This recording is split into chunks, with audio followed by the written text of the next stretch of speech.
You were on this program almost 10 months, very close to the day. I wonder, as you've gone through this process, have there been things that you have learned about the city that you think might inform your governance of it, or challenges that you think exist that you weren't aware of at that time? What I've learned is that for many New Yorkers, their experience with politics has just been that of broken promises and an ever diminishing amount of faith in the ability of democracy to be able to deliver on the most basic things in people's day-to-day lives.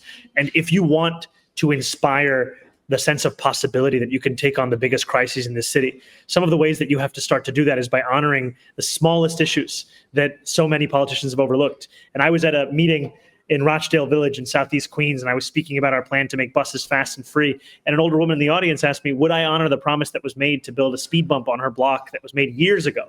And to me, those things they're intermingled, right? If you can't do this, if you can't take on the smallest issue, then how would you take on the biggest crisis? And that's why we have to show New Yorkers that we care about every single step of this. The other thing I've also learned, Sam, is that people have a lot of different words to describe the same thing.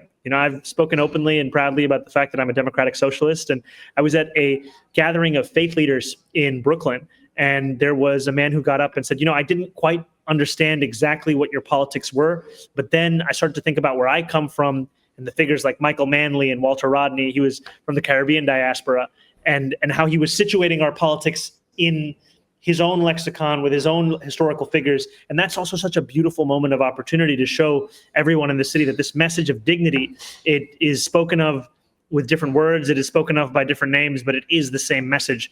And we deserve a mayor who will speak that for all New Yorkers.